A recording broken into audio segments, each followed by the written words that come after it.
ओम मनोजवं मारुतुल्यवेगं जितेन्द्रियं बुद्धिमतां वरिष्ठं वातात्मजं वानरयूथमुख्यं श्रीरामदूतं शरणं प्रपद्ये। नमस्कार, स्वागत है आपका आचार्य वाणी में। मैं आचार्य डॉक्टर विक्रमादित्य आपके साथ हूँ। आज का विषय हमारा है तुला राशि वालों के लिए ग्रहों का योगायोग क्या बनने वाला है। तुला राशि वालों 16 तारीख का दिन बहुत महत्वपूर्ण है आपके लिए, 16 दिसंबर के दिन, क्योंकि इस दिन सूर्य परिवर्तन की तरफ जा रहे हैं। मंगलवार के दिन सूर्य ने जो परिवर्तन की चाल पकड़ी है, विशेष तौर पर सुबह 4:40 पर सूर्य परिवर्तन के साथ आपकी राशि में जहाँ उपस्थित हो गए, वो बहुत महत्वपूर्ण योग आपके लिए बना रहे हैं। ये आपके लिए खासतौर पर एक नया अपॉर्चुनिटी आपके सामने लाने वाले हैं।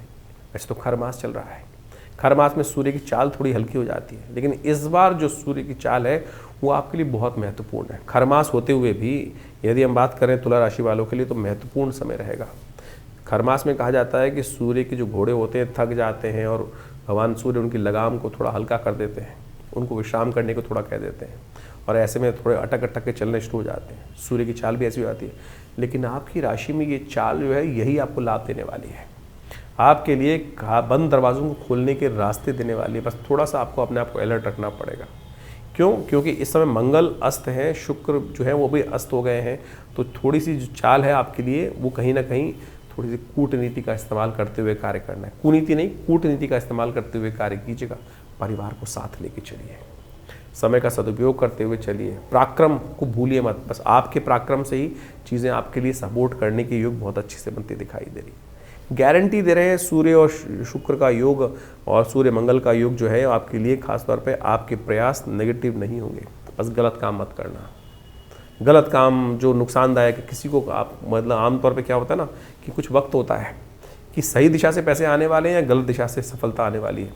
आपकी राशि में इस वक्त दिखाई दे रहा है कि सही मार्ग से ही आपको लाभ के योग बनेंगे। गलत मार्ग पे जाने की आवश्यकता ही नहीं। जब सही मार्ग से आपके कार्य बनने के योग हैं तो इसलिए गलत मार्ग पे कई बार दुविधा के चक्कर में फंस जाते हैं कि इसको पकड़ लो, बहुत बढ़िया। लेकिन आपकी राशि के दृष्टिकोण से मान लीजिए ये ग्रहों का परिवर्तन जो होने जा रहा है ये सही मार्ग, धर्म के मार्ग से ही आपको लाभ देने के योग बनाने वाला है। भविष्य की बहुत सारी इंट्यूशंस आपके समक्ष में आती दिखाई देंगी। ज़्यादा चिंता ना करें, भगवान सूर्य को थोड़ा बल देने का प्रयास करें, थोड़ा मंगल को ताकत देने का प्रयास कीजिए। मंगल कमज़ोर है इस वक्त आपकी राशि के दृष्टिकोण से, जो आलस्य करा रहा है, इसलिए आलस्य में ना फंसिए, थोड़े अलर्ट हुई। सर्दी का मौसम है, कई बार क्या होता है आदमी थोड़ा रुक जाता है, अरे पता नहीं आगे बढ़ूँ ना बढ़ूँ। अलर्ट होकर काम करने का प्रयास कीजिए तो आपके लिए अच्छा रहेगा। ऐसे में आपकी राशि के दृष्टिकोण से कुछ खास उपाय भी आपको करने का प्रयास करना चाहिए। भगवान सूर्य का नित्यप्रति दर्शन, जल्दी उठिए, भगवान सूर्य का सुबह उदित होते सूर्य का दर्शन अवश्य किया कीजिए, उनको अर्घ दीजिए, गायत्री का पाठ कीजिए। तो धनु संक्रांति जो है वो विशेष तौर पर होने को तैयार है और एक खर मास माना जाता है। इस बार 15 दिसंबर की रात्रि में करीब 28 यानी सुबह 4 बजे, यानी आप मान के चलें 16 तारीख को सुबह 4 बजे सूर्य परिवर्तन की तरफ जा रहे हैं। संक्रांति सुबह 4 बजे होने के कारण से, रात्रि में सूर्यास्त होने के बाद से होने के कारण से इसका जो पुण्य है वो 16 तारीख को ही माना जाएगा। खरमास आरंभ हो रहा है और खरमास में क्या होता है कि सूर्य की गति थोड़ी कम हो जाती है। और ये सूर्य की गति, सूर्य ऊर्जा के मालिक माने जाते हैं। सूर्य ऊर्जा के मालिक माने जाते हैं, संसार को चलाने वाले माने जाते हैं। और जो मीन राशि में और धनु राशि में जब सूर्य आते हैं, बृहस्पति की राशि में है, तो वो कहीं ना कहीं सूर्य की गति को कहीं ना कहीं कम होने के योग बन जाते हैं। लेकिन ऐसे में इस बार जो है वो सूर्य की गति कम नहीं करने देंगे बृहस्पति, क्योंकि बृहस्पति बिल्कुल सम्मुख बैठे हुए हैं सूर्य के, और वो बृहस्पति जो है उनका प्रभाव पूरी तरह से सूर्य पे पड़ता दिखाई दे रहा है। तो ऐसे में आपको अपनी एनर्जी कम नहीं दिखाई देगी, थोड़ी सी एंजाइटी ज़्यादा रहेगी, तो थोड़ा द्वंद्व से फंसते बदलाव करें, इस बात का ध्यान रखें बिल्कुल कि सूर्य के बिल्कुल सम्मुख बृहस्पति महाराज अपनी राशि पर पूर्ण दृष्टि डालते दिखाई दे रहे हैं। तो ये खर नेगेटिव नहीं है, खर मास जो है ये पॉजिटिव ही बनता दिखाई दे रहा है। ऐसे में थोड़ा सा नित्यपति उपाय भगवान सूर्य का अवश्य करने का प्रयास करें। सबसे बड़ा उपाय हमने आपकी राशि के दृष्टिकोण से तो उपाय बताया ही है, लेकिन एक बात और ध्यान रखें, थोड़ी देर भगवान सूर्य का दर्शन अवश्य करें।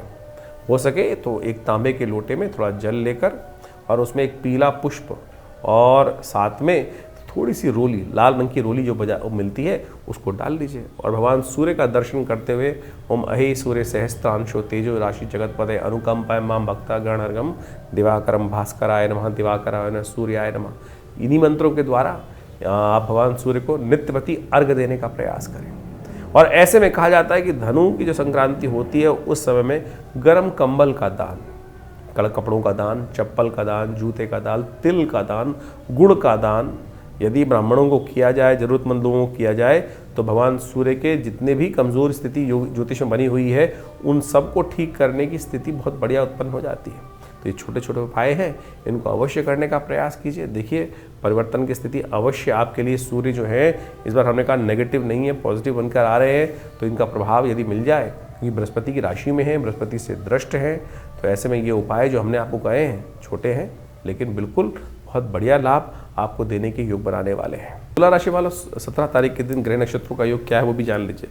17 तारीख को बुधवार के दिन आपकी राशि के दृष्टिकोण से प्रदोष का योग बन रहा है। बुध प्रदोष का योग, ग्रह आपकी राशि के दृष्टिकोण से बिल्कुल परिवर्तन की तरफ जा रहे हैं और ये परिवर्तन सीधा सीधा आपकी राशि के दृष्टिकोण से बड़ा महत्वपूर्ण है। आपकी राशि के दृष्टिकोण से आपको खासतौर पे क्या करना चाहिए, इस वक्त थोड़ा सा विनम्र होकर कार्य करवा लेना चाहिए। इस वक्त ग्रह आपके लिए खासतौर पे किस्मत को खोलने को तैयार बैठे हैं। आप थोड़ा विनम्र होइए, चीज़ों को, बड़े लोगों का आशीर्वाद लेने का प्रयास करें। घर के बड़े बूढ़ों के पैर छूकर जो भी कार्य करोगे ना, इन दिनों खास योग आपके लिए बनने वाला है कि वो सफलता की तरफ आपको अग्रसित करने वाला है। शाम के समय शिव का आशीर्वाद लें। बुध प्रदोष है, बुद्धि सही समय पर सही उपयोग रास्ता देने के लिए भगवान से यही प्रार्थना करें कि भगवान हमारी बुद्धि ऐसी हो कि सही दिशा पे काम करें। और कई बार लगने लगता है व्यक्ति को कि हमारे साथ न्याय नहीं हो रहा है, और तुला राशि वालों को तो खास तौर पर यह समस्या चलती है। तो बुध प्रदोष जब भी पड़े तो तुला राशि वालों को क्या करना चाहिए, भगवान शंकर के मंदिर में जाकर ये काम करना चाहिए। शाम को प्रदोष काल में, बुध प्रदोष के दिन जो भंग होती है, भंग के रस से भगवान का अभिषेक करने का प्रयास करना चाहिए। ओम नमः शिवाय का पाठ करते हुए, त्र्यंबकम मंत्र का जप करते हुए इसको कर लीजिए, कल्याण होगा। ईश्वर की कृपा से कल्याण मनोरथ सिद्ध होने के योग बन जाएंगे। 18 तारीख बृहस्पतिवार का अवसर है, मासिक शिवरात्रि का योग बन रहा है। ग्रह नक्षत्रों के दृष्टिकोण से चीज़ें आपके अनुकूल है। मन थोड़ा हल्का कम शक्ति में कम दिखाई दे रहा है, थोड़ा मन को प्रशस्त कीजिए। कोई गलत समय नहीं है, थोड़ा हल्का समय चल रहा है, इसलिए आलस में ना रहिए। बस इस बात का ध्यान रखते हुए कार्य, मन को मनाने का प्रयास कीजिए। हो सके तो भगवान को खीर का भोग लगाइए, खीर का प्रसाद ग्रहण कीजिए और परिवार के साथ मिलकर भगवान का पूजन करने से शिवरात्रि के दिन समस्त मनोरथ सिद्ध होते हैं। आपके व्यक्ति के हाथ में कुछ नहीं होता, इस भाव का ध्यान रखना चाहिए। कई बार क्या होता है, हम अंधकार में हो जाते हैं, इस बात सोचने लगते हैं कि भगवान है ही नहीं। शायद आपकी राशि के दृष्टिकोण से है कि भगवान के धर्म के कार्य से ही आपको लाभ प्राप्त। बृहस्पति महाराज बैठे हुए हैं इतनी बढ़िया जगह आपके लिए, तो ऐसे में भी धर्म के प्रति विमुख मत होइए होगा। मन थोड़ा सा कई बार हमको हल्का लग रहा होता है, बहुत सारी चीज़ें बहुत सारे ओट में छुपी हुई होती हैं, तो इस समय उस ओट के गहराई से चीज़ों को समझने की आवश्यकता है। बस उसको समझ लीजिए तो कहीं ना कहीं भाग्य है, परमात्मा है, इस बात पर विश्वास करते हुए कार्य करेंगे तो आपके लिए बहुत अच्छा रहेगा। भाग्य पे छोड़ दो चीज़ें, बिल्कुल अपॉर्चुनिटीज़ भाग्य के द्वारा आपके लिए अच्छी बनने के तैयार बैठी हुई हैं। 19 तारीख शुक्रवार का अवसर, अमावस्या तिथि विद्यमान है और ग्रह नक्षत्रों के दृष्टिकोण से आपकी राशि में जो योग बन रहा है वो बहुत बढ़िया बनकर तैयार हो रहा है। इसलिए हमने कहा आपको भाग्य पे चीज़ों को छोड़ने का प्रयास करो। आपके लिए चीज़ें अपने आप, मेहनत आपके सही दिशा में कार्य होने के लिए तैयार बैठे हुए हैं। थोड़ी बहुत कमी जो है वो पितरों का आशीर्वाद लेकर काम करने का प्रयास करें। पितरों के निमित्त गरीबों को भोजन करा दीजिए। इस दिन जो पितृ ऋण है वो भी निवृत्त हो जाएगा, चीज़ें आपके फेवर में आ जाएंगी। पितरों को, गायों को, कहीं ना कहीं श्वान को कुछ ना कुछ भोजन कराने का अवश्य प्रयास कीजिए। ब्राह्मणों को भोजन कराने का प्रयास कीजिए। गायत्री का जप कीजिए, तर्पण कीजिए। ये बहुत ज़रूरी काम आपके लिए चल रहा है इन दिनों। किस्मत से आपके ग्रह आने वाले 6 महीने में वारे न्यारे करने के योग बनाने वाले हैं, इसलिए पितृ ऋण से निवृत्ति पौष की अमावस्या के दिन अवश्य करनी चाहिए। गर्म कपड़ों का दान करना चाहिए, ऊनी वस्त्रों का दान करना चाहिए, तिल से बनी हुई चीज़ों का दान करना चाहिए। पौष की अमावस्या के दिन समस्त मनोरथ सिद्ध होने के योग बन जाते हैं। 20 तारीख का दिन शनिवार का अवसर है, अमावस्या तिथि इस दिन विद्यमान है। ग्रह नक्षत्रों के दृष्टिकोण से देखिए इस दिन शुक्र भी परिवर्तन की तरफ जा रहा है और ये कह रहा है आपकी राशि के दृष्टिकोण से घर परिवार वालों के साथ यदि चलोगे ना तो बहुत बढ़िया रहेगा। उनके साथ उनका विरोध मत करो। शनि अमावस्या का योग बना हुआ है और शनि इन दिनों आपके बड़े अनुकूल चल रहे हैं। फिर भी कई बार लोगों को लगता है, तुला राशि वाले प्रश्न लिख के भेज देते हैं कि हमारी किस्मत में सपोर्ट नहीं मिल रही है। राशि के दृष्टिकोण से तो बिल्कुल सपोर्ट ग्रह चल रहे हैं आपके लिए, लेकिन हो सकता है आपके अपने कई ग्रह जन्मपत्री में कहीं ना कहीं कुछ दशाएं खराब चल रही हों। उनको ठीक करने का प्रयास कर लो, फिर ये समय नहीं आएगा। ये समय निकल जाएगा तो फिर कहीं ना कहीं चीज़ें 12 वर्ष बाद आपकी किस्मत जगाने के रास्ते बनेंगे। राशि के दृष्टिकोण से बहुत बढ़िया समय चल रहा है। एक बात का और ध्यान रखिएगा, इन दिनों पौष का महीने में 5 शनिवार का योग बना हुआ है।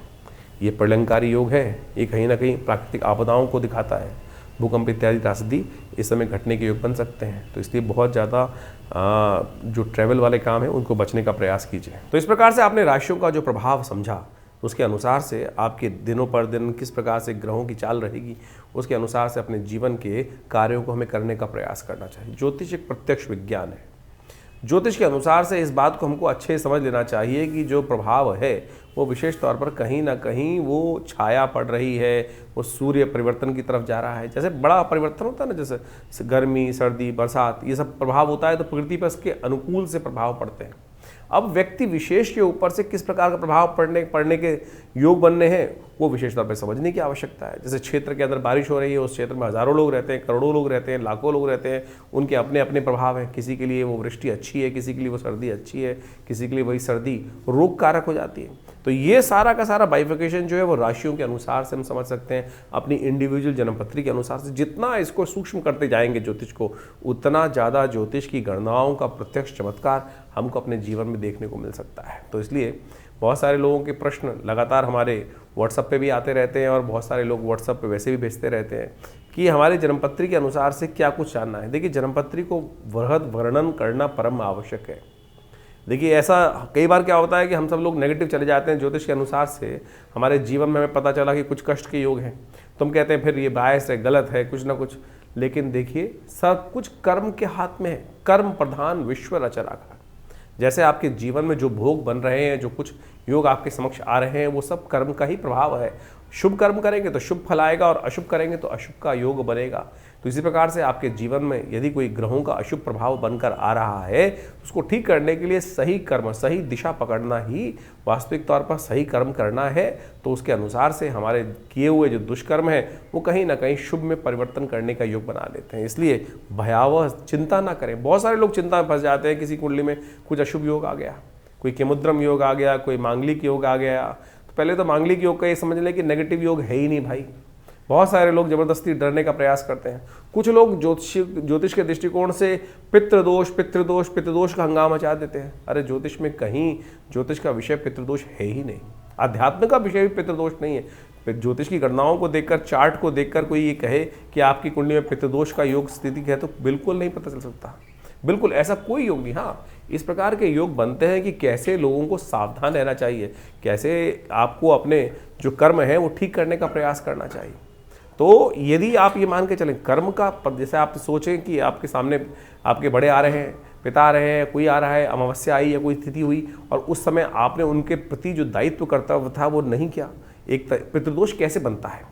आप मान के चलें आपने किसी बुजुर्ग व्यक्ति को कुछ उल्टा सीधा कह दिया और उसके मन से कुछ परेशानी हुई, तो आप समझें ये ऋण आप पे चढ़ गया, कर्म का दोष आपके जीवन में हो गया। और यही वास्तविक तौर पर जो कुछ दोष हैं वो बनते हैं। और ये कुंडली के अनुसार से बोलना कि भाई आपकी कुंडली में तो पितृदोष का योग बना हुआ है, तो ये बिल्कुल गलत है, फालतू की बात है। तो आप अपने कर्म को सुधारने का प्रयास करें, सही दिशाओं में कार्य करने का प्रयास करें, और जो कुछ कार्य हम आपको बता रहे हैं, आपकी राशि के अनुसार से योग बन रहे हैं, आपकी जन्मपत्री के अनुसार से योग बन रहे हैं, उनको करके तो देखिए। हमने प्रत्यक्ष चमत्कार एक नहीं हज़ारों बार देखे हैं, और बहुत ज़बरदस्त तरीके से जीवन के कष्ट दूर होने के योग बनते हैं। तो इसलिए अपने कर्म को सुधार कर सही दिशा पकड़ें, जन्मपत्री को समझने का प्रयास करें। बहुत सारे लोग कहते हैं हमारे पास जन्मपत्री नहीं है, हमारे को राशि ही नहीं पता है।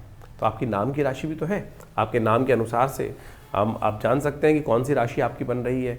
राशियाँ कई प्रकार की हैं, जन्म की राशि, सूर्य की राशि, चंद्रमा की राशि, लग्न राशि, और तो और उसके बाद आपकी कुंडली में जो नाम से आपके राशि चल रहे हैं वो योग। पुराने ज़माने में एक योग चलता था, बहुत सारे नाम से जाकर जन्मपत्री देख ली जाती थी, राशियों को मिलान करने की प्रयास, जन्मपत्री जब मिलान करते थे पति पत्नी की, तो उसके बाद एक योग अपनाते थे वो लोग कि भाई अगर जन्मपत्री नहीं मिल रही है तो लड़की का नाम या लड़के का नाम शादी के बाद बदल दिया जाता था। क्या था वो राशि के योग बदलने का ही तो एक छोटा स्टेप था।